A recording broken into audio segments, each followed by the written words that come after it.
ആഗോള കത്തോലിക്ക സഭയുടെ പരമാധ്യക്ഷനായിരുന്ന ഫ്രാൻസിസ് മാർപ്പാപ്പ നമ്മെ വിട്ടുപിരിഞ്ഞിട്ട് ഇന്നേക്ക് ഒരു വർഷം തികയുകയാണ്. 2025 ഏപ്രിൽ 21 ആ ഈസ്റ്റർ തിങ്കളാഴ്ച ലോകം മുഴുവൻ വേദനയോടെയാണ് ആ വാർത്ത കേട്ടത്. ലാളിത്യം കൊണ്ടും കരുണാർദ്രമായ വാക്കുകൾ കൊണ്ടും ലോകത്തെ വിസ്മയിപ്പിച്ച വലിയ ഇടയനായിരുന്നു അദ്ദേഹം. സഭയുടെ പാരമ്പര്യങ്ങളെ മുറുകെ പിടിക്കുമ്പോൾ തന്നെ പാവപ്പെട്ടവന്റെയും പാർശ്വവൽക്കരിക്കപ്പെട്ടവന്റെയും ശബ്ദമായി അദ്ദേഹം മാറി. എന്റെ പ്രാർത്ഥനകൾ നിങ്ങൾക്കൊപ്പമുണ്ട്, എനിക്ക് വേണ്ടി പ്രാർത്ഥിക്കാൻ മറക്കരുത് എന്ന് എപ്പോഴും നമ്മെ ഓർമ്മിപ്പിച്ചിരുന്ന ആ പിതൃതുല്യമായ സാന്നിധ്യത്തിന്റെ ഓർമ്മകൾക്ക് മുന്നിൽ പ്രണാമം.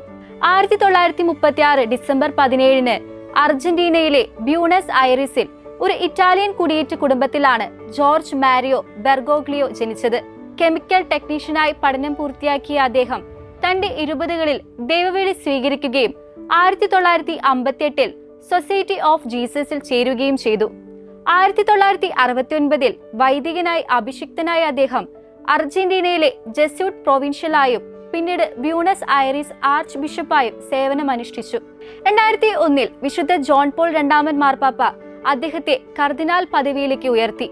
പദവികൾക്കിടയിലും ലളിതമായ ജീവിതശൈലി നയിച്ചിരുന്ന അദ്ദേഹം കൊട്ടാര സാദൃശ്യമായ വസതി ഒഴിവാക്കി സാധാരണ അപ്പാർട്ട്മെന്റിൽ താമസിക്കുകയും സ്വന്തമായി ഭക്ഷണം പാകം ചെയ്യുകയും പൊതുഗതാഗതം ഉപയോഗിക്കുകയും ചെയ്തിരുന്നത് ഏറെ ശ്രദ്ധിക്കപ്പെട്ടിരുന്നു.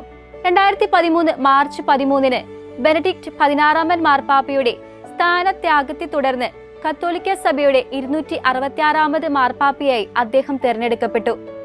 പാവപ്പെട്ടവരോടുള്ള തന്റെ കരുതൽ വ്യക്തമാക്കാനായി വിശുദ്ധ ഫ്രാൻസിസ് അസീസിയുടെ പേരാണ് അദ്ദേഹം സ്വീകരിച്ചത്. ഫ്രാൻസിസ് മാർപ്പാപ്പയുടെ കടന്നുവരവ് കത്തോലിക്ക സഭയിൽ ചരിത്രപരമായ പല മാറ്റങ്ങൾക്കും തുടക്കമിട്ടു. അമേരിക്കൻ ഭൂഖണ്ഡത്തിൽ നിന്നുള്ള ആദ്യത്തെ മാർപ്പാപ്പ എന്നതിലുപരി ഏകദേശം 1300 വർഷങ്ങൾക്ക് ശേഷം യൂറോപ്പിന് പുറത്തു നിന്നുള്ള ഒരാൾ ഈ പദവിയിലെത്തുന്നത് അദ്ദേഹത്തിലൂടെയാണ്. കൂടാതെ ജെസ്യൂട്ട് സന്യാസ സമൂഹത്തിൽ നിന്നുള്ള ആദ്യ മാർപ്പാപ്പയും അദ്ദേഹമായിരുന്നു. മാർപ്പാപ്പയായി ചുമതലയേറ്റപ്പോൾ വത്തിക്കാനിലെ കൊട്ടാരത്തിന് പകരം ഒരു സാധാരണ ഗസ്റ്റ് ഹൗസിലാണ് അദ്ദേഹം താമസിക്കാൻ തിരഞ്ഞെടുത്തത്. 13ാം നൂറ്റാണ്ടിലെ ദരിദ്രരുടെ പുണ്യവാളനായ വിശുദ്ധ ഫ്രാൻസിസ് അസീസിയുടെ പേര് സ്വീകരിച്ചത് തന്നെ തന്റെ ലക്ഷ്യം എന്താണെന്ന് ലോകത്തിന് കാണിച്ചു കൊടുക്കാനായിരുന്നു. ആഗോള സമാധാനത്തിനായി മതാന്തര സംവാദങ്ങൾക്ക് അദ്ദേഹം വലിയ പ്രാധാന്യം നൽകി. മുസ്ലിം, ആംഗ്ലിക്കൻ, ഓർത്തഡോക്സ് നേതാക്കളുമായി അടുത്ത ബന്ധം പുലർത്തുകയും സമാധാനത്തിനായി അവരോടൊപ്പം പ്രവർത്തിക്കുകയും ചെയ്തു. ഗർഭചിത്രം, ദയാവധം തുടങ്ങിയ കാര്യങ്ങളിൽ സഭയുടെ പരമ്പരാഗത നിലപാടുകൾ ഉയർത്തിപ്പിടിച്ചപ്പോഴും ലൈംഗിക ന്യൂനപക്ഷങ്ങളോട് കരുണയും ഉൾക്കൊള്ളലും കാണിക്കണമെന്ന് അദ്ദേഹം ആഹ്വാനം ചെയ്തു. പെസഹ വ്യാഴാഴ്ചയിലെ കാലുകഴുകൽ ശുശ്രൂഷയിൽ അതുവരെ പുരുഷന്മാരെ മാത്രമേ ഉൾപ്പെടുത്തിയിരുന്നുള്ളൂ. എന്നാൽ 2016 മാർപ്പാപ്പ ഇതിൽ മാറ്റം വരുത്തുകയും സ്ത്രീകളെയും ഔദ്യോഗികമായി ഈ ശുശ്രൂഷയുടെ ഭാഗമാക്കാൻ അനുവാദം നൽകുകയും ചെയ്തു.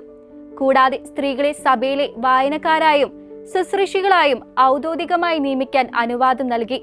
മുൻപ് പലയിടങ്ങളിലും സ്ത്രീകൾ ഈ ശുശ്രൂഷകൾ ചെയ്തിരുന്നുവെങ്കിലും ഫ്രാൻസിസ് മാർപ്പാപ്പയാണ് ഇതിന് സഭയുടെ ഔദ്യോഗിക നിയമസാധുത നൽകിയത്. ആധുനിക ലോകത്തെയും സഭയെയും പുനർചിന്തനത്തിന് പ്രേരിപ്പിച്ച ലൗദോത്തോ സി, ഫ്രെത്തേലി തൂത്തി തുടങ്ങിയ പ്രധാന പ്രബോധനങ്ങൾ അദ്ദേഹത്തിൻ്റെതാണ്. ലാളിത്യം, കാരുണ്യം, പരിസ്ഥിതി സംരക്ഷണം, പാർശ്വവൽക്കരിക്കപ്പെട്ടവരോടുള്ള സ്നേഹം എന്നിവയായിരുന്നു അദ്ദേഹത്തിന്റെ 12 വർഷത്തെ ശുശ്രൂഷ കാലത്തിന്റെ സവിശേഷതകൾ. സംഗീതവും ഫുട്ബോളും ഇഷ്ടപ്പെട്ടിരുന്ന അദ്ദേഹം ഒരു സാധാരണക്കാരനായി ജനങ്ങൾക്കിടയിൽ ജീവിക്കാൻ ആഗ്രഹിച്ചു. ജീവിതത്തിലുടനീളം ശ്വാസകോശ സംബന്ധമായ അസുഖങ്ങൾ അദ്ദേഹത്തെ അലട്ടിയിരുന്നു. എന്നിരുന്നാലും വാർദ്ധക്യത്തിലും തന്റെ ശാരീരിക അവശതകൾ വകവയ്ക്കാതെ അദ്ദേഹം ലോകത്തിന്റെ വിവിധ ഭാഗങ്ങളിലേക്ക് സമാധാന യാത്രകൾ നടത്തി. വാർദ്ധക്യ സഹജമായ അസുഖങ്ങളെ തുടർന്ന് 2025 ഫെബ്രുവരി 14 അദ്ദേഹത്തെ ആശുപത്രിയിലേക്ക് പ്രവേശിപ്പിച്ചു. ഒരു മാസത്തിനു ശേഷം മാർച്ച് 23 ആശുപത്രിയിൽ നിന്ന് തിരികെ വസതിയിൽ തിരിച്ചെത്തി.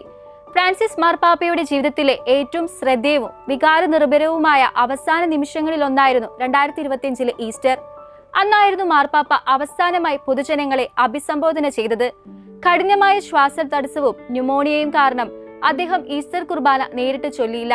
എങ്കിലും ഏവരെയും അത്ഭുതപ്പെടുത്തിക്കൊണ്ട് അദ്ദേഹം സെന്റ് പീറ്റേഴ്സ് ബസിലിക്കയുടെ ബാൽക്കണിയിൽ പ്രത്യക്ഷപ്പെടുകയും ലോകത്തിന് ഉർബി എറ്റ് ഓർബി നൽകുകയും ചെയ്തു. ശാരീരിക അവശതകൾക്കിടയിലും സെന്റ് പീറ്റേഴ്സ് സ്ക്വയറിൽ തടിച്ചുകൂടിയ ആയിരക്കണക്കിന് വിശ്വാസികളെ കാണാൻ അദ്ദേഹം പോപ്പ് മൊബൈലിൽ ഏകദേശം 20 മിനിറ്റോളം ചുറ്റിക്കറങ്ങി. അത് അദ്ദേഹത്തിന്റെ അവസാനത്തെ പൊതുയാത്രയായിരുന്നു.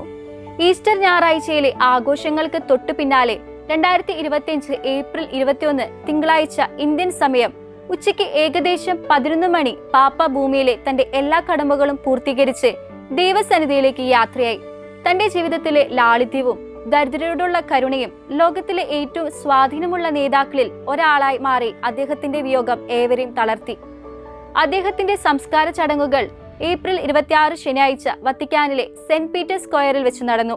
കർദിനാൾ ജിയോവാനി ബാറ്റിസ്റ്റേറിയുടെ മുഖ്യ കാർമ്മികത്വത്തിൽ നടന്ന ശുശ്രൂഷയിൽ ലോകമെമ്പാടുമുള്ള 130-ലധികം രാജ്യങ്ങളിൽ നിന്നുള്ള പ്രതിനിധികളും 4 ലക്ഷത്തോളം വിശ്വാസികളും പങ്കെടുത്തു. ആഡംബരങ്ങൾ ഒഴിവാക്കി ലളിതമായ ഒരു ദേവദാരു പെട്ടിയിലാണ് അദ്ദേഹത്തിന്റെ ഭൗതിക ശരീരം അടക്കം ചെയ്തത്. മറ്റ് മാർപ്പാപ്പമാരിൽ നിന്ന് വ്യത്യസ്തമായി അദ്ദേഹത്തിന്റെ ആഗ്രഹപ്രകാരം വത്തിക്കാന് പുറത്തുള്ള റോമിലെ സാന്താ മരിയ മെജോറെ ബസിലിക്കയിലാണ് അദ്ദേഹത്തെ അടക്കം ചെയ്തത്. ഒരു നൂറ്റാണ്ടിനപ്പുറം സെന്റ് പീറ്റേഴ്സ് ബസിലിക്കയ്ക്ക് പുറത്ത് അടക്കം ചെയ്യപ്പെടുന്ന ആദ്യ മാർപ്പാപ്പയായി അദ്ദേഹം മാറി.